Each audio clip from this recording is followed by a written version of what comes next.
ঈদের সালাত আদায় করার আগে তার বাপ গেল 27শে রমজানে বিটির জামা কিনতে গিয়ে, বিটির জামা কিনতে গিয়ে শুরু ফিতে আলা জামা কিনলে চলে এলো। টেপ ন্যারো প্যান্ট পরাইতে 3 জন, খুলতে 6 জন লাগে। এত টাইট পরে কি করে, সব ফিরে কি করে আল্লাহ জানে। কিনছে কে? এই যে 27 রাত খায়রুম মিন আলফি শাহর তানাজ্জালুল মালায়েকা ওয়া রূহু ফিহা বিইذনি রাব্বিহিম। আলেমরা বলেছে এক রাত মানে 1000 বছরের সব আপনার আমল নামায় হবে। কোরআনের ব্যাখ্যা দিয়েছে, আপনার মেয়ে বুঝতে পেরেছে ওই কোরআনের ব্যাখ্যাটা, বাপ বুঝতে পারেনি।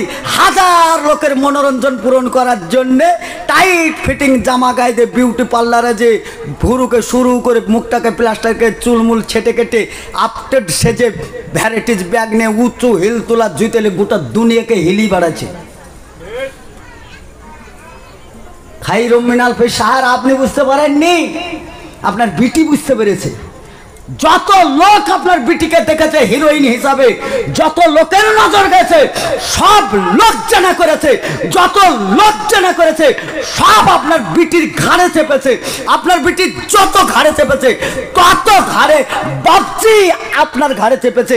লা ইয়াদখুলুনাল জান্নাতা, জান এবার জান্নাত আপনি যাবেন কি করে? জান্নাত দেওয়ার লেগে এজেন্টগিরি হয়েছে নাকি আপনাদের? তাহই মশাই নাকি? ওয়ালাম ইয়াকুল্লাহু কুফুয়ান আহাদ, এর শোনেন নাই? ওয়ালাম ইয়াকুল্লাহু কুফুয়ান আহাদ শুনেছেন না শোনেন নাই? আল্লাহর বেটা থাকলে বলতো বাপ বুড়ে হয়ে গেছে, এখন পালসার গাড়ি আমাকে দিতে হবে, নাহলে বৃষ্টি খাবো। আজ যদি জামাই হতো তো তোর বাপের নাই কি আমাকে দিতে হবে, এই জমিনটা এই জান্নাতের ভাগটা আমাকে দিতে হবে। আল্লাহ হচ্ছে ওয়ালাম ইয়াকুল্লাহু কুফুয়ান আহাদ, বিহাইও নাই ও বিহানিও নাই, আর আমার কেউ নাই। ফাদখুলি ফি ইবাদি ওয়াদখুলি জান্নাতি। জমিতে বিছন ছিটাবার সময় বিছনগুলা বাছাই করা হয় না, মাল ভালো কি খারাপ, মাল ফলবে না ফলবে না, পুকাই খাওয়া না ইঁদুরে খাওয়া। আপনি মাল দেখেলেন, একজন বিড়ি খোর বিড়িটা কানে দিয়ে ফুরফুর ফুরফুর করে বাজায়, মশলা কেমন আছে? তোমাকে মশলা না দেখে জান্নাত চলে যাবা বেটা। তুমি জালসা শুনতে এসছো, তোমার স্ত্রীর মহারণা ছাড়া তুমি এখনো ঘর সংসার করছো। বলো দেখে একটা অপর মেয়েকে অপর মেয়ের সঙ্গে সংসার করলে যত অপরাধ, মহারণা ছাড়া একটা মেয়ের সঙ্গে ঘর সংসার করার ততটাই অপরাধ। আপনাকে একটু আগেই বলেছিলাম না ন্যায় বিচারক হতে হবে। আপনার মধ্যে ন্যায় বিচারক আছে? যদি ন্যায় বিচারক হন আজকে বিচার করে জানতো আপনার স্ত্রীর মহারণাটা আজকেই দিবেন। মহারণা দেওয়ার আগে পর্যন্ত এক বিছানায় কাজ হবেন না, পারবেন আপনি? বাচ্চায় হয়েই যায়। কুকুর শিয়ালের মতন সমাজ আমাদের এরকম। এর জন্য সমাজ ছেঁড়া প্যান্ট কিনছে তাও সমাজ, ফাটা প্যান্ট কিনছে তাও সমাজ, টাইট ফিটিং বুরখা গাইতেছে, ওরে ফিটিং বুরখা, এইদিকে ঘাগরা আর এইদিকে একেবারে টান টান ডুগরা, তাকানি যায় না। 80 বছরের বুড়ো মানুষ যুবক হয়ে খাড়া হয়ে উঠছে, ওরে কি দেখছি রে। আর যুবকরা তো আছে মাশাল্লাহ। আপনার বাপই এই বুরখা কিনে দিয়েছে, আপনি কিনে দিয়েছেন। সমাজ গঠন করবেন আপনি, আপনার দ্বারা সমাজ চলবে। আপনি সমাজের দায়িত্বশীল। কুল্লুকুম রাইন ওয়া কুল্লুকুম মাসউলুন আন রাইয়াতি। আর আমরাই বলছি যে প্রত্যেক দায়িত্বশীলকে কিয়ামতের মাঠে কৈফিয়ত দিতে হবে। দেন, আপনার শক্তি আছে। বিয়ে আমরাও করেছি, ছেলে আমাদেরও হয়েছে, একবারই হিজড়ে না। 5টা ছেলের মধ্যে একটা ছেলে এখানে দাঁড়িয়ে আছে। দেখেন আপনার ছেলের মতন চুল কাটা আছে কি? দেখেন আপনার ছেলের মতন প্যান্ট পরা আছে কি? পারি আমরা। আমি একজন পুরুষ, একটা মেয়েকে কন্ট্রোল করতে পারবো, ছেলে কন্ট্রোল করতে পারবো, সংসার কন্ট্রোল করতে পারবো। ইয়া আইয়ুহাল্লাযিনা আমানু কু আনফুসাকুম ওয়া আহলিকুম নারা। দুনিয়া বাঁচাতে পারলে আখিরাত বাঁচাতে পারা যাবে। দুনিয়া ধ্বংস হলে আখিরাত ধ্বংস হবেই হবে। রব্বানা আতিনা ফিদ দুনিয়া হাসানা ওয়া ফিল আখিরাতি হাসানা ওয়া কিনা আযাবান্নার। আযাব থেকে বাঁচতে হলে দুনিয়ার আযাব থেকে আগে বাঁচতে হবে। আলহামদুলিল্লাহি রাব্বিল আলামিন ওয়া আকিবাতুল লিল মুত্তাকিন ওয়াসসালাতু ওয়াসসালামু আলা রাসূলি মুহাম্মাদি ওয়া আলিহি ওয়া সাহবিহি আজমাইন। अम्मा बाद अऊज़ु बिल्लाहि मिनश शैतानिर रजीम बिस्मिल्लाहिर रहमानिर रहीम। या अय्युहल्लज़ीना आमनू उदखुलू फिस्सिल्मि काफ़्फ़ा वला तत्तबिऊ खुतवातिश शैतान इन्नहु लकुम अदुव्वुम मुबीन। উপস্থিত এই জলসার সম্মানিত নির্বাচিত সভাপতি সাহেব, জ্ঞানী গুণী সম্মানিত শ্রোতাবিন্দু, পর্দার আড়ালের মা ও বোনেরা, প্রশংসা আল্লাহ যে আল্লাহ রাব্বুল আলামিনের অগণন মেহেরবানি যে আজকে একটা পবিত্র সভা, যেই সভাতে আসার ও বসার তৌফিক দান করেছেন, সেই মনিবের শুকরিয়া আদায় করি আলহামদুলিল্লাহ। অতঃপর জানাই দুরুদ ও সালাম বর্ষিত হোক মুহাম্মদুর রাসূলুল্লাহ সাল্লাল্লাহু আলাইহি সাল্লামের প্রতি। আল্লাহুম্মা সাল্লি আলাই, আল্লাহুম্মা বারিক আলাই। আপনাদেরকে বক্তব্যের আগেই এই মজলিস সম্বন্ধে একটি হাদিস বলি, তারপরে যে আয়াতটা সামনে পরিবেশন করেছি এটাকে সামনে রেখে আরও কিছুটা কথা বলবো। আপনাদের আকাঙ্ক্ষিত বক্তা হয়তোবা রাস্তায় আসছেন, উনি আসা পর্যন্ত উনি চলেই এসছেন। হ্যাঁ, উনি আসা পর্যন্ত আমি কিছুটা আলোচনা করি। প্রথমত, প্রত্যেকটা বিষয়ের ওপর জ্ঞান অর্জন করা আমাদের কর্তব্য। জ্ঞানের যত বাড়ল গতি, হতভাগা মানুষ জাতি ততই তারা ফেসে গেল নাস্তিকতার জালেতে। জ্ঞানের এখন অভাব নেই, নাস্তিকেরও অভাব নেই। এখন জ্ঞান অনেক চরমে, তবে যে জ্ঞানের দরকার ছিল সেই জ্ঞানটার অভাব এখনো আছে। সামনের দিন থাকার পরিবেশ দেখতে পাচ্ছি, আরো ঘাটতি হবে। রসুল সাল্লাল্লাহু আলাইহি সাল্লামের হাদিস এরকম যে একটি জামানা আসবে, যে জামানাতে বেনামাজি খুঁজে পাওয়া যাবে না, সবাই নামাজি। একটু আগেই সভাপতি সাহেব বলছিলেন বিষয়গুলো, আমি ওগুলো বলবো না, একটা বলছি। আজ থেকে 20 বছর বা 10 বছর আগে তুলনায় নামাজি বেড়েছে না বাড়েনি? বেড়েছে না? আর কয়েকদিন যাক আরও বাড়বে। মানে যেটার প্রতি যত নিষেধ করা হয়েছে সেইটা তত বাড়াবাড়ি হয়েছে। কিছুদিন আগে আপনাদের কাছ থেকে একটা করোনা বলে একটা সংক্রমণ এসেছিল, করোনাটা বিদায় হয়েছে। সেই সময়তে আলেম ওলামারা বুঝে, বুদ্ধিজীবীরা চিন্তা ভাবনা করে বললেন, যখন এটা কেউ ছোঁয়াচে বলছে, কেউ অছোঁয়াচে বলছে, অত ফতোয়া মারাজে গিয়ে লাভ নেই।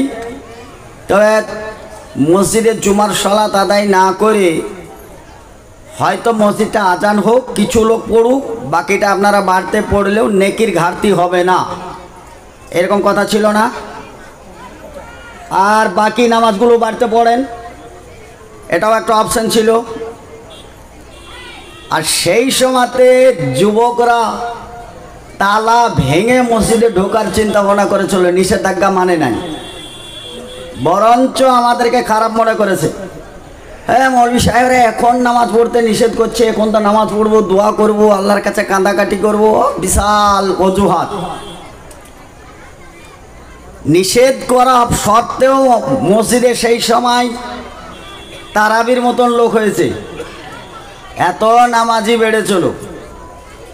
করোনাও শেষ, নামাজও শেষ।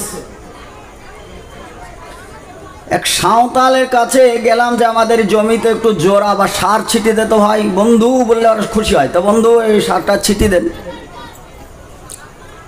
তো একটা বুড়ি মেয়ে বেরিয়ে আসলো, লাঠি নিয়ে হাতে করে নিয়ে আসলো। নিয়ে আসার পরে বলছে, ও এখন তো বন্ধু বন্ধু করবাই, কেন ভুয়ে যে ওটে ভুট্টা আছে, এখন বন্ধুর অভাব নেই, ভুট্টাও শেষ, বন্ধুও শেষ। মানে যা বোঝা গেল যে বন্ধু বলা মানে ওই ভুট্টো ওদের কাছ থেকে ভেঙে টেঙে নিয়ে আসতো। তাই সাঁওতালটা এটা আক্ষেপ করে বলছে যে এখন বন্ধু বলবাই তো, যে ভুয়ে ভুট্টা আছে, ভুট্টাও শেষ, বন্ধুও শেষ, করোনাও শেষ, আমাদের নামাজও শেষ। মানে সাঁওতালের মতনই ব্যাপার। বিষয়টা ও নাই, আমি একটা কথা যেটা বলবো বলেছি ওইটা শোনেন। একজন সালাত আদায় করে, 5 ওয়াক্ত সালাত আদায় করে, জবানেরও হেফাজত করে, দান খায়রাত করে, হজও করেছে, রমজান মাসে দান খায়রাতও করে, এলাকায় প্রভাব আছে, লোকটা ভালো লোক, আমরাও ভালো বলছি, লোকটা তো ভালোই দিক পাচ্ছি। এ লোকটি তাহাজ্জুদের সালাতও আদায় করে। লোকটি যদি মারা যায় সরাসরি জান্নাত যাবেই, এর গ্যারান্টি আছে? কথা বলেন। কারণ লোকটার তো কোনো ত্রুটি দেখছি না, ভালো লোক। এত ভালো কিছু করার পরেও লোকটি সরাসরি জান্নাত যাবে তার গ্যারান্টি নেই। কারণ গ্যারান্টি কার্ড বা গ্যারান্টি দিতে হলে একজনের কথাতে ইসলাম চলে, যার নাম মুহাম্মদুর রাসূলুল্লাহ, জোরে সোরে বলি সাল্লাল্লাহু আলাইহি সাল্লাম। তিনি যেহেতু এই বিষয়ে স্বীকৃতি দেননি, অতএব আমরা দিতে পারলাম না। বিষয় তাই না? থাক এই জায়গায়। একটি লোক ভালো নামাজ পড়ে না, ভালো দিনী খেয়ালের লোক না, ইসলামের ধারে কাছেও ভালো থাকে না, মদ মাতাল লোকটা, খুব একটা ভালো পরিবেশের লোকটাকে দেখা যায় নাই। মদ মাতাল লোক মানে ভালো পরিবেশের লোক না, এটাই সাফ কথা।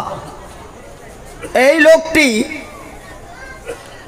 রাস্তায় যাচ্ছিল আর এরকম মাইক বাজছে,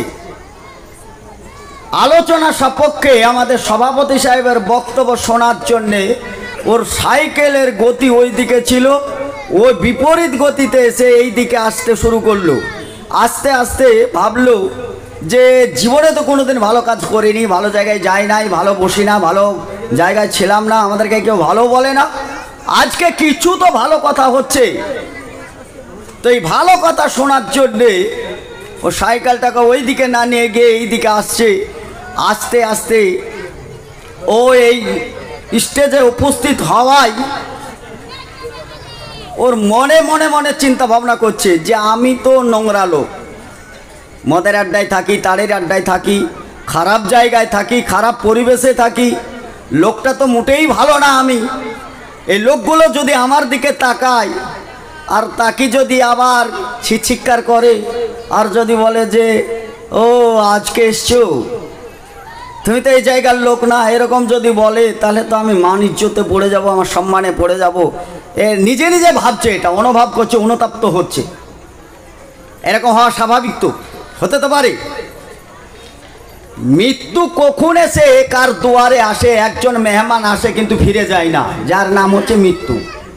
রাসূল সাল্লাল্লাহু আলাইহি সাল্লাম বলেছেন, ভালো খাবার খেতে ইচ্ছা আছে ওটা খেয়ে নিও, না তো ওইটা খাবার সুযোগ থাকবে না। পানি খেতে খেতে গলায় বেঁধে যায়, পানি তরল না, অনেক তরল, গলায় বেঁধে যায়, যে চোখ মুখ দাঁড়িয়ে যায়, চোখ মুখ দিয়ে পানি দেখা যায়। এই যে হাঁচছি, সামান্য একটু নিঃশ্বাসটা বন্ধ হয়ে যায়, হাঁচির পরে পরে আপনি কি বলেন? আলহামদুলিল্লাহ বলেন না? কারণ আমি একটু আর একটু আটকে গেলেই এহকাল না কিন্তু পরকাল, মরে যেতে পারতাম। ও জেনে আলহামদুলিল্লাহ মানে পুনরায় তুমি আমাকে জীবিত করেছো, আলহামদুলিল্লাহ। আমরা যারা এই পরিবেশে থাকি, তো ওই লোকটির প্রতি দোয়া দেওয়ার জন্য আমরা কি বলি? এ রহমকাল্লাহ, এই লোকটা মৃত্যু ঘর থেকে ঘুরে আসলো, এই লোকটাকে এর উপর রহম করো, আল্লাহ তুমি এর উপর রহম করো। ওই লোকটি দেখছে যে আমার জন্য এত দোয়া করছে এরা, তো উনি কি বলেন? এহদিকুমুল্লাহ, আল্লাহ এই লোকটাকে হেদায়েত দান করো, নাহলে পরকাল একদম এর অন্ধকার। হেদায়েত না পেয়ে মরলে পারে তার বিপদ আছে, অথবা আল্লাহ তুমি এদেরকে হেদায়েত করো। এহদিকুমুল্লাহ ইসলাহ বালাকুম, হেদায়েতের সঙ্গে সঙ্গে এর বালা মুসিবতকেও দূর করে দিও। তাহলে দুনিয়া ও আখিরাতে দুটো দোয়া পাওয়া গেল না? গেল না? একটা হাঁচির মধ্যে এতটা নিহিত আছে জানি নাই, কিন্তু হাঁচি উঠতেই মারা যায়। অনেক মানুষ ব্রেন স্ট্রোক হয়ে মারা আছে, হার্ট অ্যাটাক হয়ে মারা আছে, অজান্তে ভালো মানুষ বাড়ি থেকে বেরিয়ে আসে, কিন্তু যাওয়ার সময় আর অন্যের ঘাড়ে যেতে হয়, সীমিত সময়, খুব অল্প সময়। কিন্তু আমরা মানুষ হিসাবে সৃষ্টি হওয়ার পরেও আমাদের চরিত্র খানিকটা ইঁদুরের মতো। মানুষ সর্বশ্রেষ্ঠ জাতি, চরিত্র ইঁদুরের মতন। শুনতে খারাপ লাগে না? ইঁদুরের কাছে গেলাম কেন? এই ইঁদুরের কাছে যাওয়ার আগে একটু দেখুন তো, ওই বাচ্চা ছেলে যখন দাঁতটা উঠে, ছোট্ট দাঁতটা উঠে, মিহি দাঁত, তো তার দাদির কাছে গিয়ে কত আনন্দ করে বলে, দাদি দাদি আমার দাঁতটা উঠেছে, দেখতো কত সুন্দর আমার দাঁতটা উঠেছে। তো দাদি, বুখারীর হাদিস পড়া দাদি, সে বলে, যা যা যা ওই ইঁদুরের গর্তে নিয়ে যা, যে তাকে বল, ইঁদুর ইঁদুর তোর দাঁতটা দে, আর আমার দাঁতটা নেই, বলে না? ইঁদুর কি আপনাদের পূর্বপুরুষ? সত্যি কি তাদের সাথে অধিকার আছে আপনার চাওয়া? এ দাঁতের মালিক কে বলেন? না না, ইঁদুর। তারপরে আল্লাহ ছেড়ে দিয়ে ইঁদুরের কাছে গেলেন কেন? আর যদিও পারে ইঁদুরের কাছে গেলেন, ইঁদুরের দাঁত সম্বন্ধে তো ধারণা থাকা দরকার। এখন ইঁদুরের দাঁত দেখেন নাই? খুব কি মোটা মোটা? আপনি তো খাবেন গরুর গোশ, মোটা মোটা হাড় বুকড়ে ঘাট চিবি চিবিয়ে খাবেন। ইঁদুরের তো মিহি মিহি দাঁত ফুট করে ফেটে যাবে, তো ইঁদুরের কাছে দাঁত চাইতে গেলেন কেন? তাহলে এটা একটা ইঁদুরের মধ্যে পেলাম। ইঁদুরের আর একটা বৈশিষ্ট্য হচ্ছে, মাঠের কাঁচা ফসল হোক আর পাকা ফসল হোক, কেটে কেটে গর্ত বুঝাই করে রাখে। আপনাদের এদিকে করে না? যত ইঁদুর সব আমাদের ওইদিকার। গর্ত বুঝাই করে রাখার পরে যখন চাষি সেচ দেয়, ওই সেচের সময় গর্তে জল ঢোকে না? তো জল ঢোকার সময় ইঁদুরের অবস্থাটা কি? ইঁদুর এখন গর্ত থেকে বেরিয়ে আসে, আর চাষি এত রাগা রেগে থাকে, দাঁড়া বেটা এবার বেড়া। বেড়ানোর সঙ্গে সঙ্গে ওই যে পানি নামা কুদাল, রাগ হয়তো যতটুকু ছিল ইঁদুরের ওপর অতটুকু বর্তাই না। যত জোরে মারে বাঘ মরে যাবে, ইঁদুর তো দূরের কথা,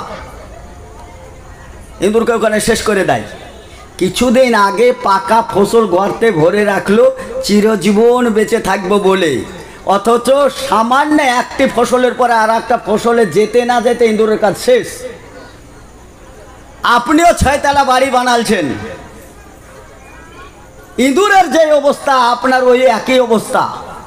জালসা শুনতে শুনতে এসে হার্ট অ্যাটাক, শুনতে শুনতেই চোখ মুখ ঘোলা, তারপরে প্যারালাইসিস।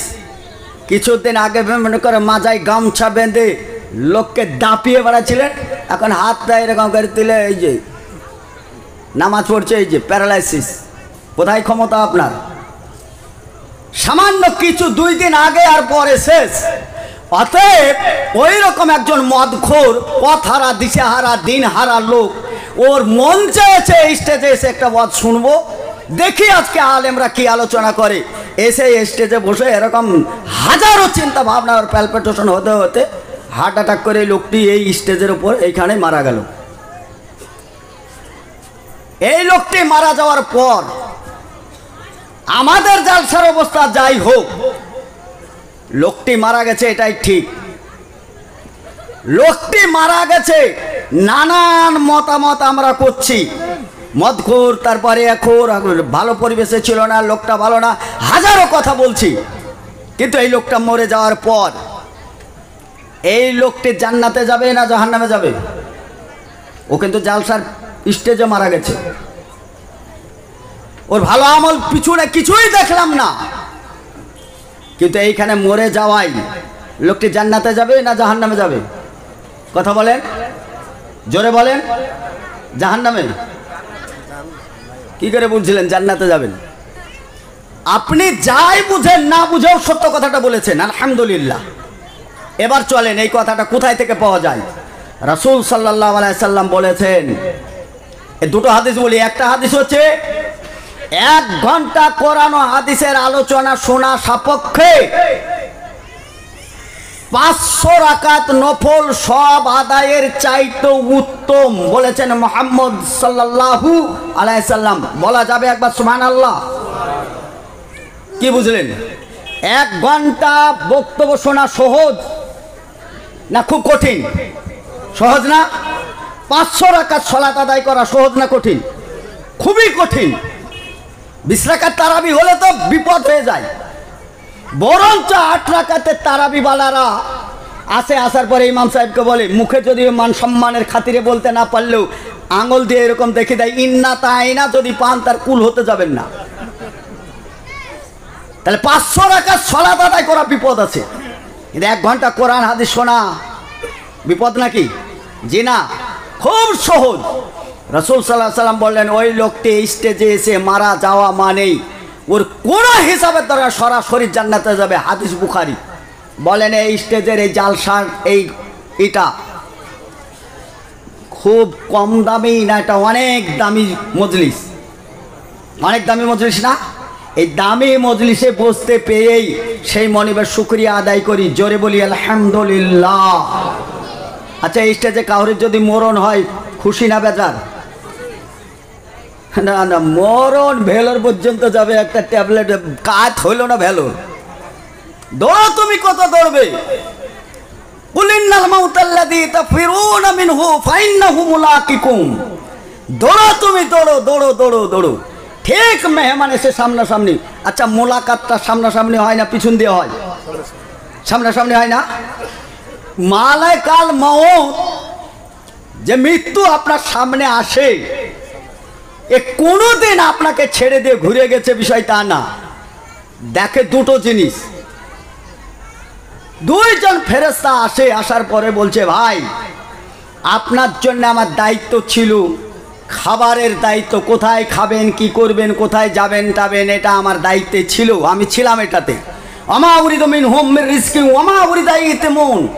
যে মালিক ভোগ করে না রুজি, বরঞ্চ রুজির দাতা যিনি, মিনাস সামাই মান ফাকরাজা বিহি মিনাস সামারাতি রিজকাল লাকুম, মানুষের জন্য রুজি উৎপাদন করে। আর আমি সেই ফেরেশতা দায়িত্বে থাকি, যে খাবারের দায়িত্বে আমি ছিলাম। গোটা দুনিয়া দেখলাম খাবার কুকুরেও খাচ্ছে না, খাবার নষ্ট হচ্ছে, কিন্তু আমি খুঁজে খুঁজে খুঁজে খুঁজে দেখলাম আপনার খাবার কিন্তু লিস্টে বরাদ্দ নেই। পরের খাতাগুলো দেখলাম কোনো লিস্টে বরাদ্দ নেই। যখন খাবার বরাদ্দ নেই, তাহলে এখানে থাকার আমার কোনো লাভ নেই। আমি ভাই আপনার কাছ থেকে চলে গেলাম, আসসালামু আলাইকুম, আমি আর জীবনেও আপনার কাছে আসছি না, কারণ খাবারের ডিপার্টমেন্টে ছিলাম আমি, খাবার নেই মানে আমি আর নেই, চলে গেল। আর একজন ফেরেশতা আসলো।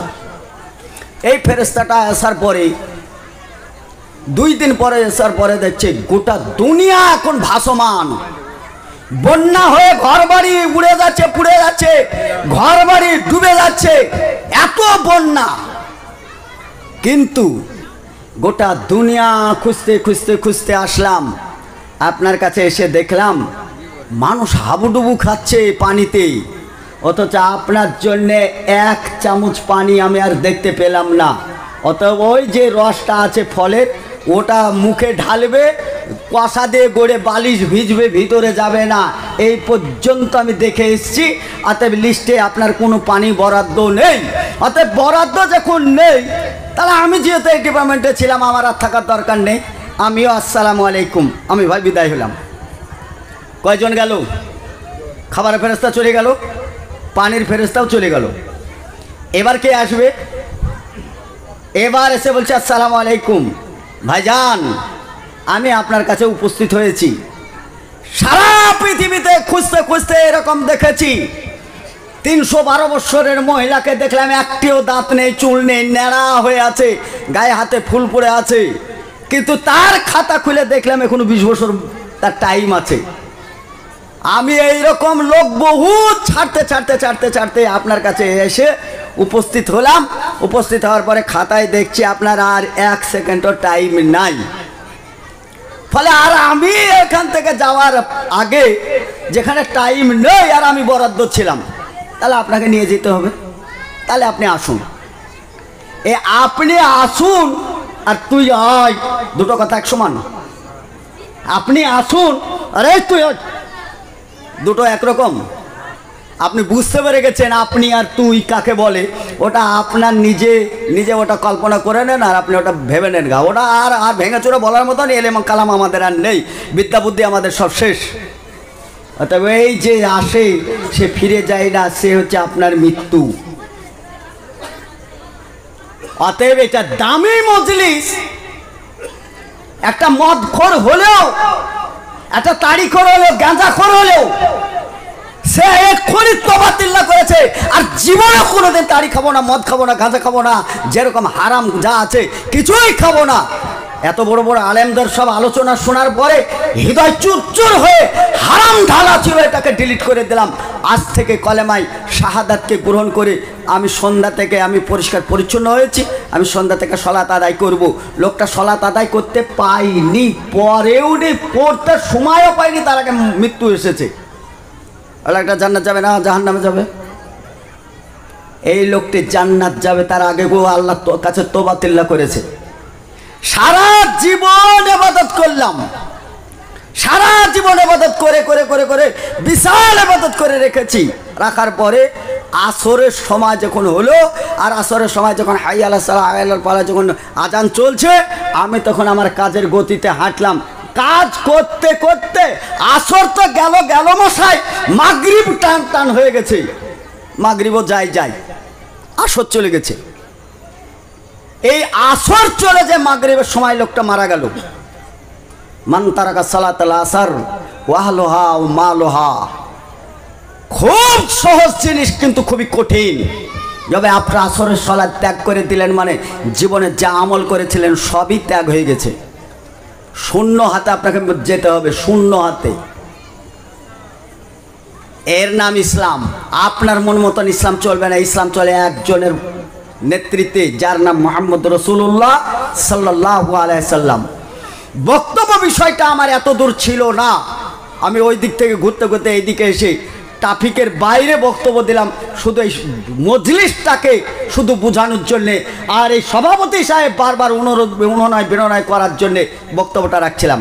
আমি বক্তব্য রাখছি, ইসলাম যে কমপ্লিট করেছে, আর কমপ্লিট করার পরে মানুষের কাছে উপস্থাপন করে ইন্নাল্লাহ রাব্বি ওয়া রাব্বুকুম ফাবুদু হাযা সিরাতে মুস্তাকিম, সঠিক রাস্তার দিশা দিয়ে গেছেন মুহাম্মদুর রাসূলুল্লাহ সাল্লাল্লাহু আলাইহি সাল্লাম। জীবনে আর কোনো নবী রাসূলুল্লাহ যেমন আসবেন না, আর কোরআনের পরে আর কোনো কিতাব আসবে না। এই কোরআন আপনাকে সিদ্ধান্ত দিয়ে গেছে, এই কোরআনের বাইরে জীবন যাপন করলে আপনি কতটা জায়গায় দাঁড়িয়ে থাকবেন আর কতটা জায়গায় আছেন। একবার এইদিকে চলুন। একজন মুসলিমের কাজ কি? একজন মুসলিম হতে গেলে কমসে কম তাকে 4টে কাজ করা লাগবে। এই 4টে কাজের মধ্যে প্রথম কাজ হচ্ছে একজন মুসলিম আমান আহসানু কাওলান মিম্মান দা ইলাল্লাহ ওয়া আমালা সালিহান ওয়া ক্বালা ইন্নানি মিনাল মুসলিমিন।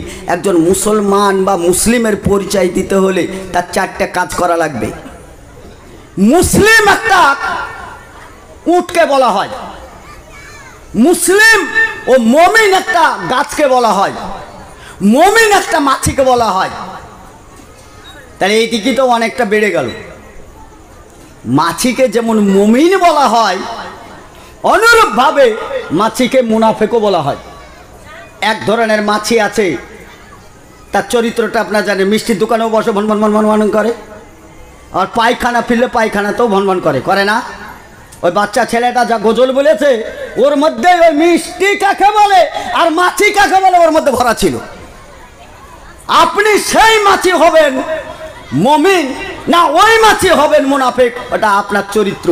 দেখুন, মুমিন মাছি, ওই মাছিটার নাম হচ্ছে মৌমাছি। বয়স অল্প, সীমিত বয়স, ও অল্প বয়সে পরিশ্রম করে সারা পৃথিবীর সবচাইতে ভালো জিনিস যেটা রেখে যায় সেটা হচ্ছে মধু। সারা পৃথিবীর চাইতে সুন্দর মিষ্টি না এটা? মধু মিষ্টি খুব সুন্দর মিষ্টি না? অল্প সময় রেখে যায় মিষ্টি, আর তার মৃত্যু যখন সময় হয় তখন কিন্তু টিউবওয়েলের কাছে যায়, নিজের গোসল নিজে করে নিয়ে পবিত্র হয়ে মারা যায়। আর জীবনেও কোনোদিন কোনো নোংরা ফুল বা নোংরা ফল নোংরা জায়গায় ওই মৌমাছি বসে না। এইটার নাম হচ্ছে মুমিন। তারপরেও তার গায়ে জ্বালা আছে। মুমিন তারপরেও তার গায়ে জ্বালা আছে, আছে না নেই? মৌমাছির গায়ে জ্বালা নেই, জানতো আপনি? আর একটা বলা হয়েছে, রাসূল সাল্লাল্লাহু আলাইহি সাল্লাম বললেন যে বাবু এইরকমই মজলিস, এই মজলিসে প্রমুখ বিদ্বান সাহাবীরা ছিলেন। এই সাহাবীদের মধ্যে আল্লাহ রাসূল একটু মুচকি হাসলে, হাসার পরে বলছেন, আচ্ছা বাবু বলো দেখি, তোমরা এমন একটি গাছ, যে গাছের পাতাগুলো কাজে লাগে, ওই গাছটির ফল কাজে লাগে, ওই গাছটির কাঠও কাজে লাগে, ওই গাছটির পাতাও ঝরে না, এরকম একটি গাছের নাম বলো দেখি। অনেক জ্ঞানী গুণী সাহাবী ছিলেন, কেউ কোনো কথা বলেন না। না বলতে বলতে কেউ বললেন না, মজলিসটা ভেঙেই গেল, চুপচাপ থাকলো। আব্দুল্লাহ ইবনে উমর রাদিয়াল্লাহু তাআলা আনহু, উমরের ছেলে, বাপ আর বেটা কথাবার্তা বলতে বলতে বলছে, আব্বু আপনারা বললেন না কেন কথাটা? এটা তো খুব সহজ ব্যাপার ছিল। রাসূল সাল্লাল্লাহু আলাইহি ওয়াসাল্লাম বলার সঙ্গে সঙ্গে তো আমার ব্রেনে চলে এসেছিল, আমি বলতে পারতাম, কিন্তু আপনারা মুখ খোলেন না বলে আমি খুলি নাই। ওমর রাদিয়াল্লাহু তাআলা বললেন, বেটা কি গাছ, কি গাছের কথা? বলে দেখুন তো এই গাছটা কি না যার ফল কাজে লাগে, খেজুর আমরা খাই, ডাঁঠাটা কাজে লাগে, অনেক সময় পেড়ে দিই, ওই গাছটাকে নিয়ে গিয়ে খুঁটি বানাই, ওই গাছটার অনেক কাজ, তারপরেও সরাসরি পাতা ঝরে পড়ে না। এটা আপনি বুঝেন নাই? ওমর রাদিয়াল্লাহু তাআলা আনহু বললেন, বেটা তুমি আমাকে বলছো, আর ওইখানে আল্লাহ রাসূল জিজ্ঞাসা করলো, অথচ তুমি বললে না কেন? আব্বু আমি বললাম না কেন জানেন? বললাম না এই কারণেই যে আপনি ছিলেন, আবু বকর সিদ্দিক রাদিয়াল্লাহু তাআলা আনহু একজন সাহাবী ছিলেন, এর চাইতো অনেক, আমার চাইতো অনেক সম্মানী সাহাবী ছিলেন।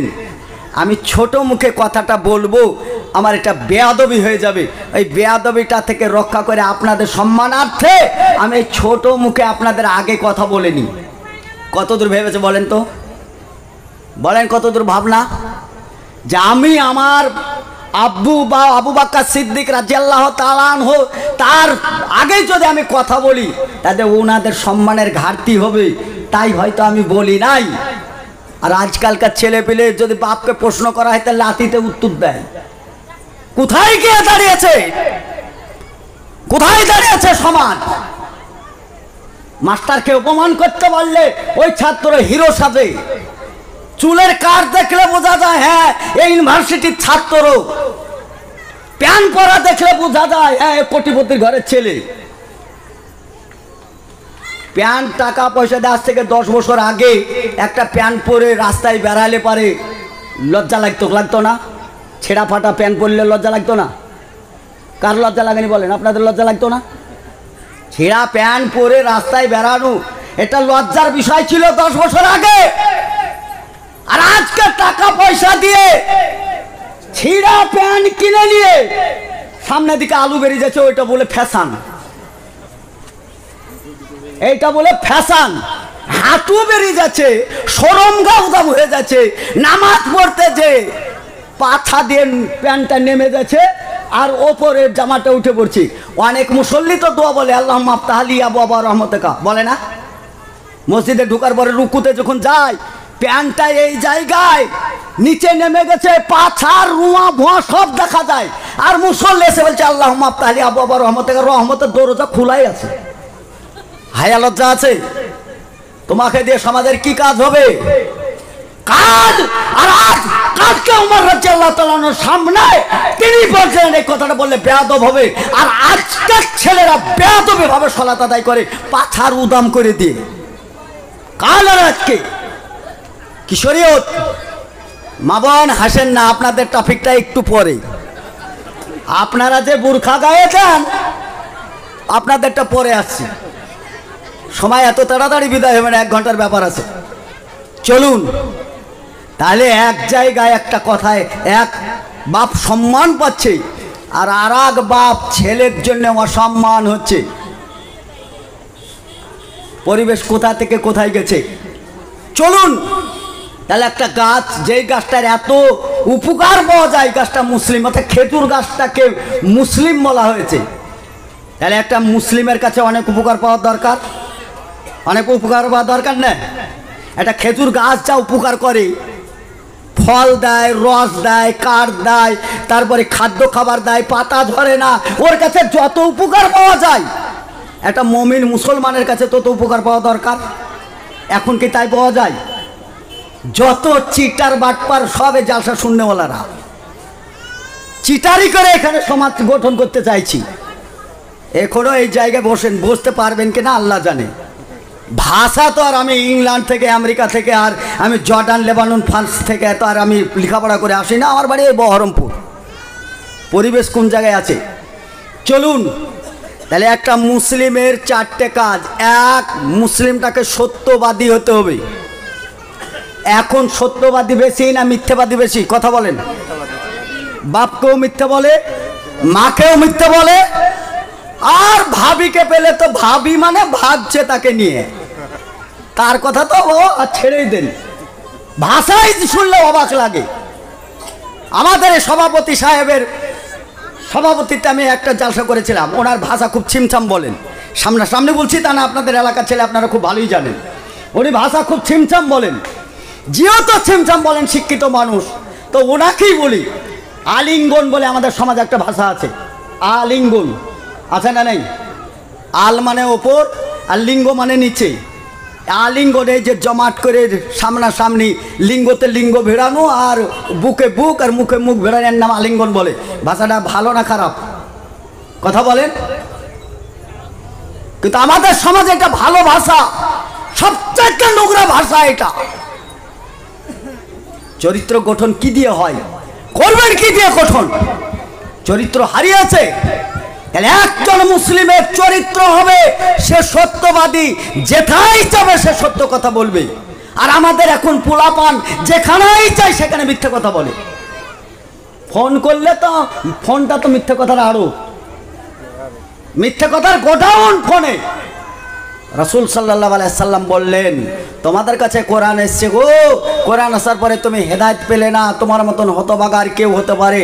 একজন মিথ্যাবাদী যদি হয়, একটা মিথ্যে কথা বলে, তাহলে তার মৌমাছিতে নাম থাকে না, নাম হয়ে যায় কুকুর মাছিতে।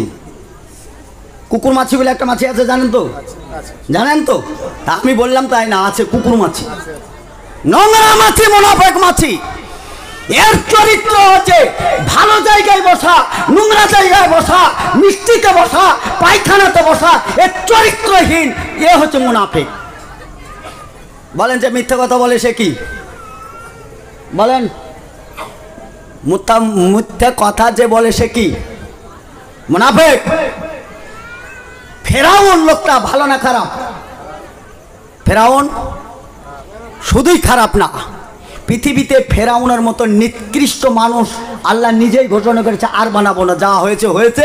ওর মতো নিকৃষ্ট মানুষ পৃথিবীতে আসে নাই। ওই ফেরাউন জাহান্নামে যাবে, যেহেতু সবচাইতে নিকৃষ্ট মানুষ নিকৃষ্ট জায়গায় জাহান্নামে যাবে। কিন্তু ফেরাউন জাহান্নামে যাক, তাতে আমাদের আপত্তি নেই। কিন্তু 5 ওয়াক্ত সালাত আদায় করার পরে ফেরাউন যেখানে থাকবে তার নিচে জাহান্নামে যেতে হবে।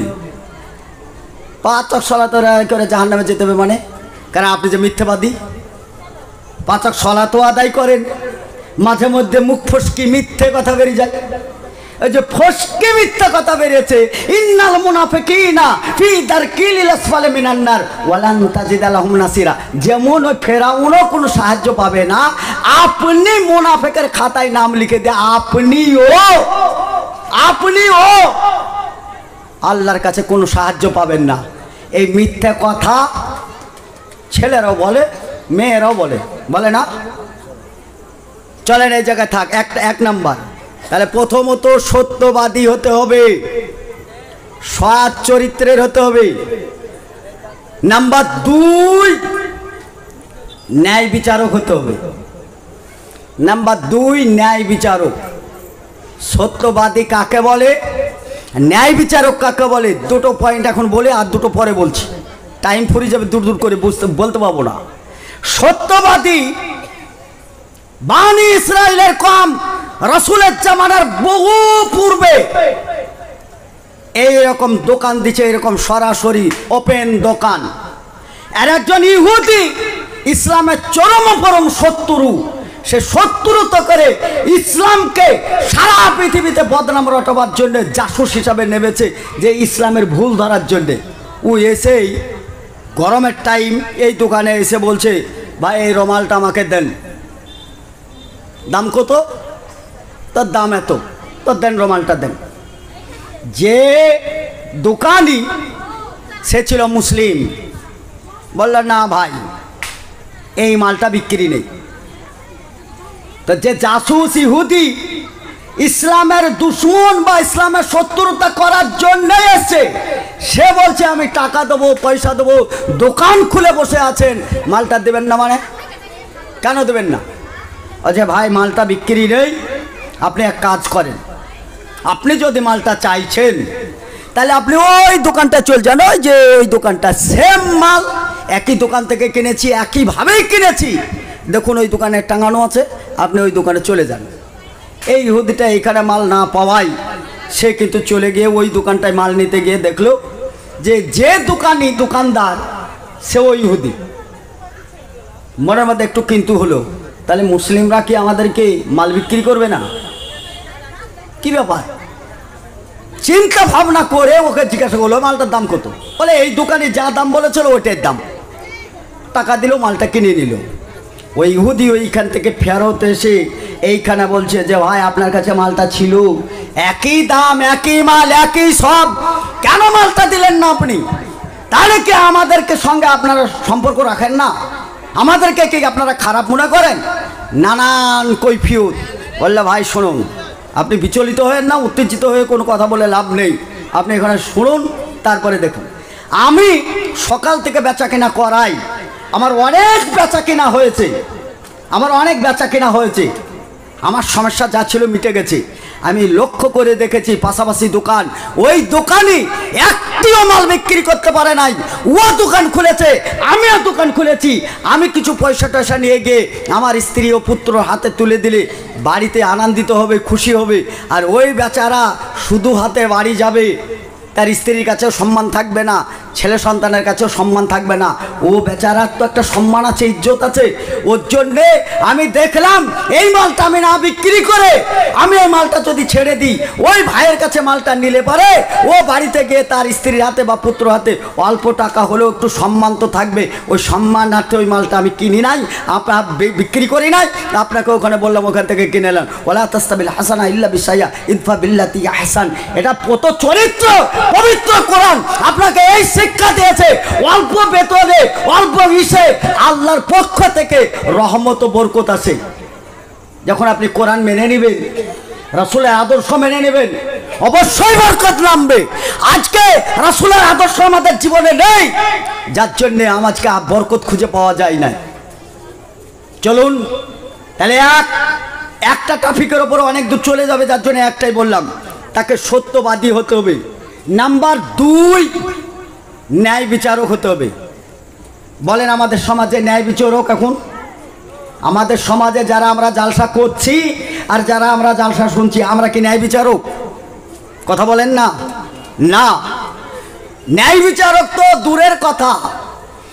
হজ করতে যাচ্ছে বেটা, হজ করতে যাচ্ছে, এখন হজ করে যদি না ঘুরে আসে, যদি হজে যে মারাই যায়, রাসূল সাল্লাল্লাহু আলাইহি সাল্লাম বললেন খানায়ে কাবার দিকে সারা পৃথিবীর মানুষ মুখ করে সালাত আদায় করি, ওই কাবার সম্মানার্থে। আমাদের মসজিদের মুখ কোন দিকে আছে? কাবার দিকে মুখ করে সালাত আদায় করি না আমরা?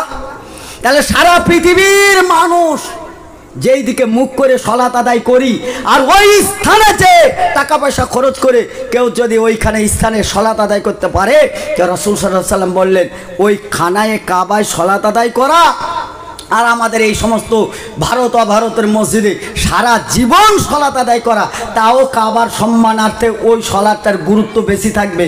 বলা যাবে একবার সুবহানাল্লাহ?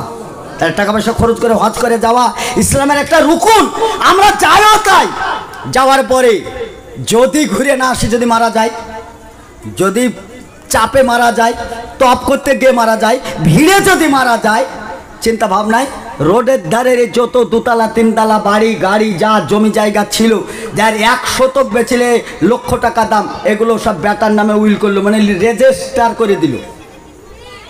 চৈত্র মাসের সময় হাঁস ভেসে বেড়ায় অনাবাদ জমি, ওই মাঠে কার জন্য রাখলো? বিটির জন্যে।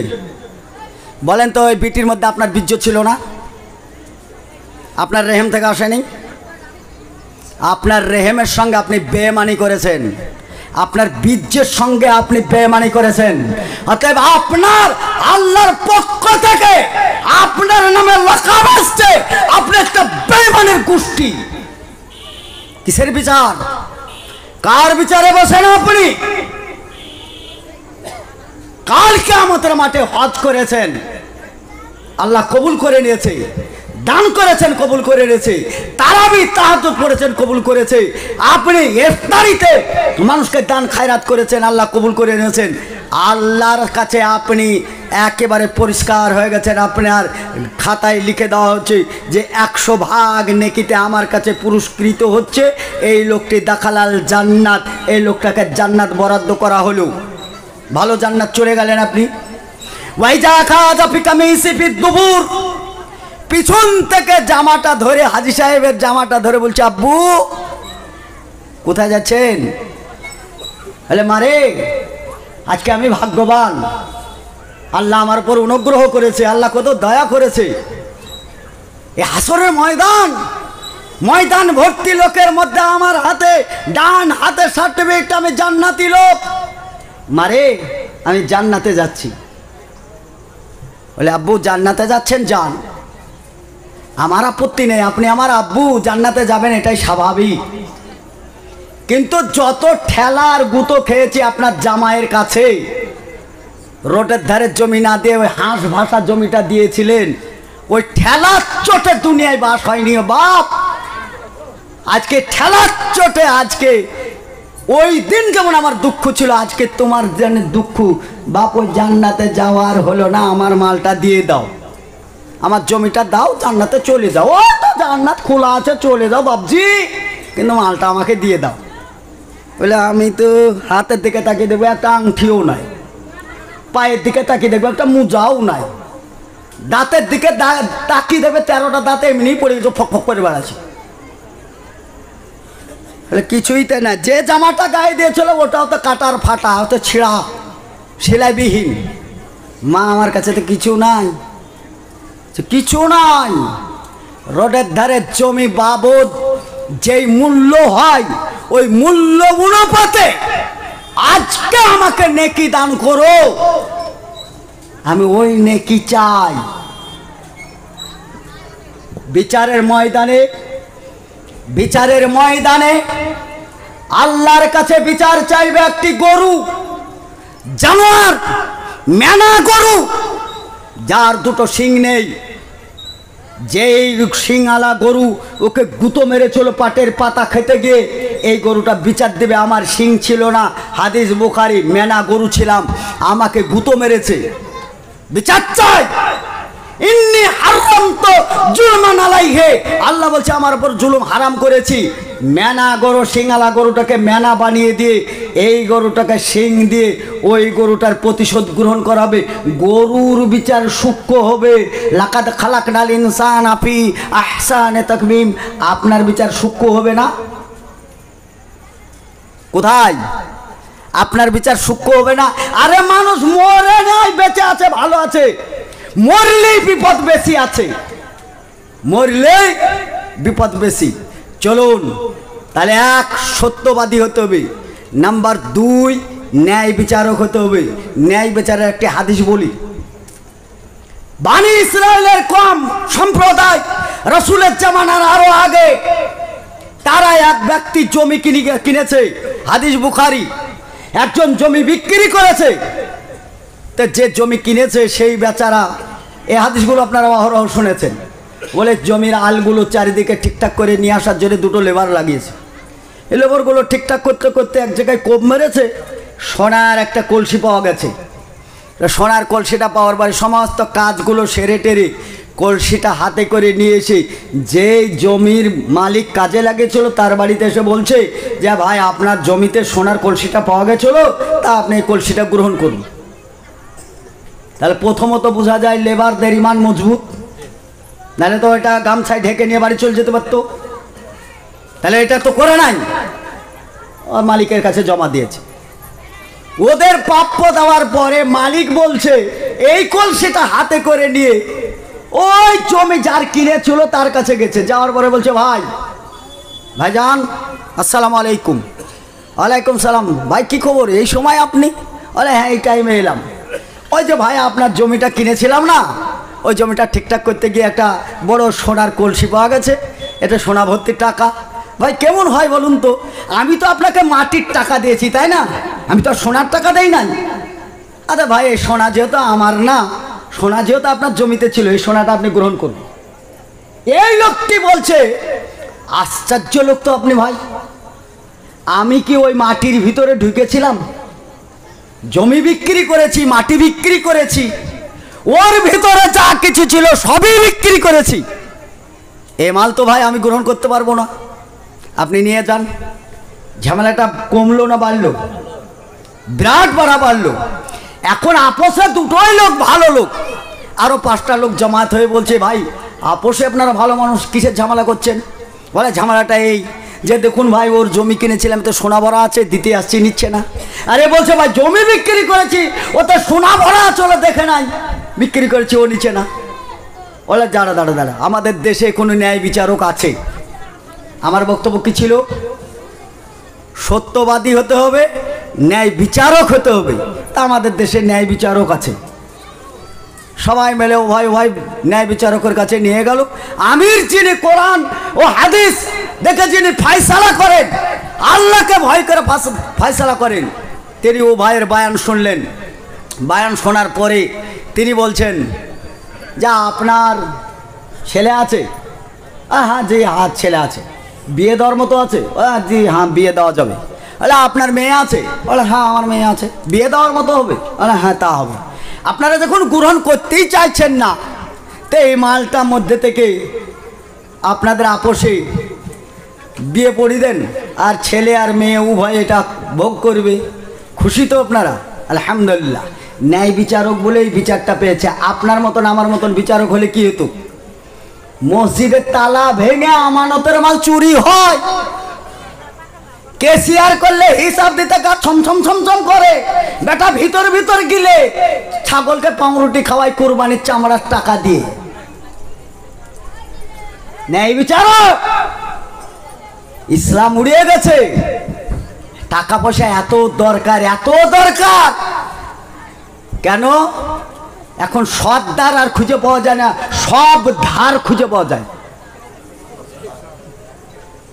সৎ ধার খুঁজে পাওয়া যায় না সমাজে, সব ধার খুঁজে পাওয়া যায়, কোনো ধারই বাদ নাই। ভাই সকল, ন্যায় বিচারক মুসলিম হতে হলে ন্যায় বিচারক হতে হবে। নাম্বার 3, হালাল রুজি ভোগ করতে হবে। খেল তো লাগলো, যারা বসে আছেন হালাল রুজি খেয়ে 2 দিন আগে কি মান দেখালো। ওয়ান আবি হুরায়রা রাদিয়াল্লাহু তাআলা আনহু قال قال رسول الله صلى الله عليه وسلم من صام رمضان ঈমানান ওয়া ইহতিসাবান গুফির লাহু মা তাকাদ্দামা মিন যামবি। হাদিসগুলো বলেনি? সমস্ত জায়গায় ইমাম সাহেবরা এই হাদিসটা বেশি করে বলেছে। যদি একটু ঈমান তৈরি হয়, যদি একটু ঈমানদার হয়, এই হাদিসগুলো বেশি করে বলেছে। ঈমান হয়ে চলেও সত্যি তাই, আলহামদুলিল্লাহ। টাইম হয়ে গেছে সোশ্যাল মিডিয়ায়, আপনার মসজিদের ইমাম আজান দেয়নি মানে ও ইফতারি করেনি, এত ঈমান। এখনো আধ মিনিট আছে। আব্দুর রাজ্জাক বাংলাদেশ বলছে 1 মিনিট আগে রোজা খুলো, ওর কথা মেনেছি আমরা? জি না, 1 মিনিট তো দূরের কথা, 1 সেকেন্ড আব্দুর রাজ্জাকের কথাও শুনেনি। ও আমাদের সোশ্যাল মিডিয়ায় ওই যে স্যাটেলাইট থেকে টাইম ধরে আছে, আজান দিচ্ছে মোবাইলে, ওটাও ধরে নি। আমাদের ইমাম সাহেব কখন আজান দিবে ওই ইমামের দিকে তাকালছি আর ঘড়ির দিকে তাকিয়ে ইফতার করেছি। এত ইমানের বহর, আধ মিনিট আগেও খাইনি। কেন? খেলে পালে রোজাটা যদি না হয়, রোজাটা যদি ভেঙে যায়, যদি ভেঙে নাও যায়, যদি দুমড়ি যায়, যদি দুমড়ি না যায়, যদি মুচকি যায়, তাহলে কমপ্লিট করব। করো, তোমার কমপ্লিট করলাম এই 2 দিন আগে। আজ তো 3-4 দিন পরেই জালসাটা, তাই না? এই ইমানটা শোনো। এবার আর এক জায়গায় যাই। আকাল রবা বাবা নাসিরহা মিসলাইন কা রাজুল ওয়ালাদাতু উম্মুহু। 1 সেকেন্ড আগে আপনার ইমান চরম মজবুত। ঠান্ডা পানি খাননি, পুলিশ ছিল, পানি খেলে তোর গদ্দান ওড়াবো এরকম দারোয়ান ছিল? কে ছিল? কেউ ছিল না। শুধু আপনার ইমানে বাধা দিয়েছে। আর ইমান এত মজবুত ছিল, গলায় পা থুতুটা আঠা করে, ঠান্ডা পানি এখানে ফ্রিজ থেকে গুলগুল করে, বেচারা মুখে দিয়ে কুলিও করে না, যদি একটু চলে যায়। ওরে তোমার ইমান রে ভাই, ভালো তো আলহামদুলিল্লাহ। এই ইমানের জন্য আর একটা হাদিস এসছে, মান সামা রমজান মিন আউয়ালিহি ইলা আখিরিহি জুলমান কায়মান ওয়ালাদাতু উম্মুহু। কেউ যদি এরকম পরিপূর্ণ ঈমান রাখতে পারে, তার একটা মাসুম শিশু আজকে মায়ের পেট থেকে জন্মগ্রহণ করলো, নিষ্পাপ কোনো পাপ থাকে না। আল্লাহ রাব্বুল আলামিন বলছেন, রমজান মাসে অফার দিলাম গো, আমার বান্দাকে আমি ওই রকম মাসুম বাচ্চা বানিয়ে দিয়েছি। বলা যাবে একবার সুবহানাল্লাহ? চলুন এবার একটা হাদিস পড়েছি, কিন্তু একটা হাদিসের ইবারত পড়েছি। কেউ যদি বেচারা সুদ খায় 1 টাকা পরিমাণ, কয় টাকা পরিমাণ? 1 টাকা। এখনকার দোকানে তো 1 টাকা চলে না, কুরকুরির দাম 5 টাকা, তাহলে মূল্যহীন 1 টাকা। 1 টাকা পরিমাণ কেউ যদি সুদ খায়, 36 বার নিজের মায়ের সঙ্গে জেনা করার সমতুল্য পাপ তার আমল নামায় লেখা হয়। বলেন এখন সুদখোর কম না বেশি? বেটা ছেলে সুদ খায়, বিটি ছেলেতে খায়, তার মা খায়, তার শাশুড়ি খায়, তার 14 গোষ্ঠী খায়, স্বয়ংবর গোষ্ঠী, সুদের গোষ্ঠী। আচ্ছা, এই বক্তব্যটা আপনাকে খারাপ লেগেছে, আর একটু ভিতরে যাই, একটু সহজ করে দিই। 1 টাকা পরিমাণ সুদ খাওয়া মানে নিজের মায়ের সঙ্গে জেনা করা। খুব খারাপ না? খুব খারাপ কি খারাপ না? মায়ের সঙ্গে জেনা না করে অন্য কেউ যদি জেনা করে, তাও তো তুলনামূলক পাপটা হালকা। পরে যদি জেনা করে, তুলনামূলক পাপটা হালকা না? আপনি যেহেতু সুদ খান, তাহলে আপনার বিবেককে জিজ্ঞাসা করেন, আপনার মাকে নিয়ে গিয়ে প্রতিটা লয়ে দিয়ে এসে অনেক টাকা ইনকাম হবে, এনে আমি ঘর সংসার করতে পারবেন? পারবেন? পরে তো জেনা করছে, আপনি তো না, বিনিময়ে টাকা পাচ্ছেন, এটা আপনার বিবেকে বাঁধছে, তাই না? এইটা যদি আপনার বিবেকে বাঁধে, তাহলে সুদ এত বড় অপরাধ। আপনার নিজের মায়ের সঙ্গে আপনি বৈবাহিক সম্পর্ক রেখে নিজের স্ত্রীকে যে ব্যবহার করে 36 বার নিজের মায়ের সঙ্গে এরকম ব্যবহার করার পরে আপনি সমাজ করেন, মরলে পরে কি বলে? আল্লাহু আকবার, আল্লাহুম্মা আগফিরলি। ও, এটা আল্লাহুম্মা আগফিরলি হাইয়ানা মাইয়াতানার আগে আরো দোয়া আছে। মরার সঙ্গে সঙ্গে আতর নিয়ে আসে, তারপরে সেই গোলাপ জল নিয়ে আসে, চারিদিককার আতর, সুরমা, গোলাপ, ধূপ, সিঁদুর তাকে দেওয়ার পরে কবরে নামানোর সময় কি বলে? বিসমিল্লাহ আলা মিল্লাতি রাসূলিল্লাহ সাল্লাল্লাহু আলাইহি ওয়াসাল্লাম, বলে না? কত বড় সাহস! তারপর জানা যায় যখন দাঁড়ায়, তখন আল্লাহুম্মা আগফিরলি হাইয়ানা ওয়া মাইয়াতানা ওয়া শাহিদানা ওয়া গায়বানা। একটাও কি বাধা আসে না? একটাও বাধা আসে না। তাহলে দেখা গেল সত্যবাদী, নাম্বার 2 ন্যায় বিচারক, নাম্বার 3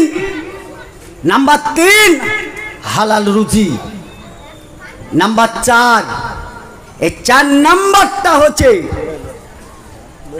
লাকাদ কানা লাকুম ফি রাসূলিল্লাহি উসওয়াতুন হাসানা। রাসূলের চরিত্র, উত্তম চরিত্রের অধিকারী আমার মডারি হচ্ছে আমার নবী, বিশ্ব নবী জনাবে মুহাম্মদ রাসূলুল্লাহ সাল্লাল্লাহু আলাইহি সাল্লাম। তাহলে আমার চরিত্র কার চরিত্র হতে হবে? আমার চরিত্র হতে হবে রাসূলের চরিত্র, আমার আদর্শ হতে হবে রাসূলের আদর্শ। এবার বলেন, যে পুরুষরা আমরা বসে আছি, আমাদের আদর্শ কি রাসূলের আদর্শের মতো? যে নারীরা বসে আছি, নারীদের আদর্শ কি রাসূলের আদর্শের মতো? রাসূল সাল্লাল্লাহু আলাইহি সাল্লাম আসরে সালাত আদায় করলেন, করার পরে গুটি গুটি পায়ে নিজের মেয়ে ফাতেমা রাদিয়াল্লাহু তাআলা আনহার বাড়ি গেলেন। আসসালামু আলাইকুম। বাড়িতে বেশি যত সালাম দিবেন তত রহমত ও বরকত হবে। যত বাড়িতে সালাম দিবেন 10টা গুনাহ ঝরে যাবে, 10টা রহমত বর্ষিত হবে, বাড়িতে রহমত ও বরকত হবে। আল্লাহ রসুল নিজের মেয়ে ফাতেমা রাদিয়াল্লাহু তাআলা আনহাকে সালাম দিলেন, আসসালামু আলাইকুম।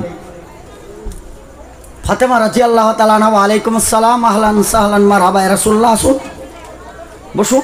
একটা আসন পেড়ে দিলেন। আল্লাহ রসুল লাঠিটা নিয়ে বসতেই একটা কথা বললেন, মা তোমাকে একটু সাজগোজ মনে হচ্ছে, বেশি সাজাগোজা করা মনে হচ্ছে। হ্যাঁ আব্বু, আমি একটা আমার বান্ধবীর বাড়ি যাব মনে করছিলাম, তাই আমি একটু সাজগোজ করে জাইতুনের তেল দিয়ে মাথাটা বেঁধেছি, এই একটা ব্যাপার। রাসূল সাল্লাল্লাহু আলাইহি সাল্লাম বললেন, যারা দুনিয়ায় বেশি সাজগোজ করে তারা আখেরাতের সাজগোজ থেকে বঞ্চিত হবে, অর্থাৎ জান্নাত থেকে বঞ্চিত হবে। আল্লাহ রাসূল নিজের মেয়েকে ওসিয়ত করলো, আর ওই রাসূলের আদর্শ আমার আদর্শ হবে, আপনার আদর্শ হবে। এইটাই ঈদের সালাত আদায় করার আগে তার বাপ গেল 27 রমজানে বিটির জামা কিনতে গিয়ে, বিটির জামা কিনতে গিয়ে শুরু ফিতে আলা জামা কিনলে চলে এলো, টেপ ন্যারো প্যান্ট পরাইতে 3 জন, খুলতে 6 জন লাগে। এত টাইট পরে কি করে, সব ফিরে কি করে আল্লাহ জানে। কিনছে কে? এই যে 27 রাত, খায়রুম মিন আলফি শাহর, তানাজ্জালুল মালায়েকা ওয়া রূহু ফিহা বিইذনি রাব্বিহিম। আলেমরা বলেছে এক রাত মানে 1000 বছরের সব আপনার আমল নামায় হবে। কোরআনের ব্যাখ্যা দিয়েছে, আপনার মেয়ে বুঝতে পেরেছে ওই কোরআনের ব্যাখ্যাটা, বাপ বুঝতে পারেনি। 1000 লোকের মনোরঞ্জন পূরণ করার জন্যে টাইট ফিটিং জামা গায়ে দিয়ে বিউটি পার্লারে যে ভুরুকে শুরু করে মুখটাকে প্লাস্টারকে চুলমুল ছেটে কেটে আপডেট সেজে ভ্যারাইটিস ব্যাগ নিয়ে উঁচু হিল তোলা জুতেলে গোটা দুনিয়াকে হিলি বাড়াচ্ছে। খায়রুম মিন আলফি শাহর আপনি বুঝতে পারেননি, আপনার বিটি বুঝতে পেরেছে। যত লোক আপনার বিটিকে দেখেছে হিরোইন হিসাবে, যত লোকের নজর গেছে, সব লোক জানা করেছে, যত লোক জানা করেছে সব আপনার বিটির ঘাড়ে চেপেছে। আপনার বিটির যত ঘাড়ে চেপেছে তত ঘাড়ে বাপজি আপনার ঘাড়ে চেপেছে। লা ইয়াদখুলুনাল জান্নাতা, জান এবার জান্নাত আপনি যাবেন কি করে? জান্নাত দেওয়ার লেগে এজেন্টগিরি হয়েছি নাকি আপনাদের? তা হই মশাই নাকি? ওয়ালাম ইয়াকুল্লাহু কুফুয়ান আহাদ, এর শোনেন নাই? ওয়ালাম ইয়াকুল্লাহু কুফুয়ান আহাদ শুনেছেন না শোনেন নাই? আল্লাহর বেটা থাকলে বলতো বাপ বুড়ে হয়ে গেছে, এখন পালসার গাড়ি আমাকে দিতে হবে, নাহলে বৃষ্টি খাবো। আজ যদি জামাই হতো তো তোর বাপের নাই কি আমাকে দিতে হবে, এই জমিনটা এই জান্নাতের ভাগটা আমাকে দিতে হবে। আল্লাহ হচ্ছে ওয়ালাম ইয়াকুল্লাহু কুফুয়ান আহাদ, বিহাইও নাই ও বিহানিও নাই, আর আমার কেউ নাই। ফাদখুলি ফি ইবাদি ওয়াদখুলি জান্নাতি। জমিতে বিছন ছিটাবার সময় বিছনগুলা বাছাই করা হয় না, মাল ভালো কি খারাপ, মাল ফলবে না ফলবে না, পুকাই খাওয়া না ইঁদুরে খাওয়া। আপনি মাল দেখেলেন, একজন বিড়ি খোর বিড়িটা কানে দিয়ে ফুরফুর ফুরফুর করে বাজায়, মশলা কেমন আছে? তোমাকে মশলা না দেখে জান্নাত চলে যাবা বেটা, তুমি জালসা শুনতে এসছো। তোমার স্ত্রীর মহারণা ছাড়াই তুমি এখনো ঘর সংসার করছো। বলো দেখে, একটা অপর মেয়ের সঙ্গে সংসার করলে যত অপরাধ, মহারণা ছাড়া একটা মেয়ের সঙ্গে ঘর সংসার করার ততটাই অপরাধ। আপনাকে একটু আগেই বলেছিলাম না, ন্যায় বিচারক হতে হবে। আপনার মধ্যে ন্যায় বিচারক আছে? যদি ন্যায় বিচারক হন, আজকে বিচার করে জানতো আপনার স্ত্রীর মহারণাটা আজকেই দিবেন। মহারণা দেওয়ার আগে পর্যন্ত এক বিছানায় কাজ হবেন না, পারবেন আপনি? বাচ্চায় হয়েই যায়। কুকুর শিয়ালের মতন সমাজ আমাদের এরকম। এর জন্য সমাজ ছেঁড়া প্যান্ট কিনছে তাও সমাজ, ফাটা প্যান্ট কিনছে তাও সমাজ, টাইট ফিটিং বুরখা গাইতেছে, ওরে ফিটিং বুরখা, এইদিকে ঘাগরা আর এইদিকে একেবারে টান টান ডুগরা, তাকানি যায় না। 80 বছরের বুড়ো মানুষ যুবক হয়ে খাড়া হয়ে উঠছে, ওরে কি দেখছি রে। আর যুবকরা তো আছে মাশাল্লাহ। আপনার বাপই এই বুরখা কিনে দিয়েছে, আপনি কিনে দিয়েছেন। সমাজ গঠন করবেন আপনি, আপনার দ্বারা সমাজ চলবে। আপনি সমাজের দায়িত্বশীল। কুল্লুকুম রাইন ওয়া কুল্লুকুম মাসউলুন আন রাইয়াতি। আর আমরাই বলছি যে প্রত্যেক দায়িত্বশীলকে কিয়ামতের মাঠে কৈফিয়ত দিতে হবে। দেন, আপনার শক্তি আছে। বিয়ে আমরাও করেছি, ছেলে আমাদেরও হয়েছে, একবারই হিজড়ে না। 5টা ছেলের মধ্যে একটা ছেলে এখানে দাঁড়িয়ে আছে। দেখেন আপনার ছেলের মতন চুল কাটা আছে কি? দেখেন আপনার ছেলের মতন প্যান্ট পরা আছে কি? পারি আমরা। আমি একজন পুরুষ, একটা মেয়েকে কন্ট্রোল করতে পারবো, ছেলে কন্ট্রোল করতে পারবো, সংসার কন্ট্রোল করতে পারবো। ইয়া আইয়ুহাল্লাযিনা আমানু কু আনফুসাকুম ওয়া আহলিকুম নারা। দুনিয়া বাঁচাতে পারলে আখিরাত বাঁচাতে পারা যাবে। দুনিয়া ধ্বংস হলে আখিরাত ধ্বংস হবেই হবে। রব্বানা আতিনা ফিদ দুনিয়া হাসানা ওয়া ফিল আখিরাতি হাসানা ওয়া কিনা আযাবান্নার। আযাব থেকে বাঁচতে হলে দুনিয়ার আযাব থেকে আগে বাঁচতে হবে। ভাই সকল, আর সামনে এগাচ্ছি না, আপনাদের মূল্যবান টাইম ছেড়ে দিলাম। আমাকে ডাকলে ভাই এই ভাষায় আসবে, এতে খারাপ আসবে, ভালো আর আসবে না। আমি আর তো লেখাপড়া করি না, আর আমি তো আর কোনো কলেজ ইউনিভার্সিটিতে যাচ্ছি না। এটাই থাকবে। আপনার ইচ্ছা হলে ডাকবেন, না হলে ডাকবেন না। কিন্তু ভাষার মুখ আর চুপা এটাই থাকবে, এর বেশি পাল্টাবে না। আশা করা যায় আমার বাংলা ভাষা বুঝতে পেরেছেন। আল্লাহ আপনাদেরকে হেদায়েত দান করুক, আল্লাহ আপনাদেরকে ইসলামিক কালচার বুঝ দান করুক, আমিন। ওয়া আখিরি দাওয়ানা আলহামদুলিল্লাহি রাব্বিল আলামিন। আসসালামু আলাইকুম ওয়া রাহমাতুল্লাহ।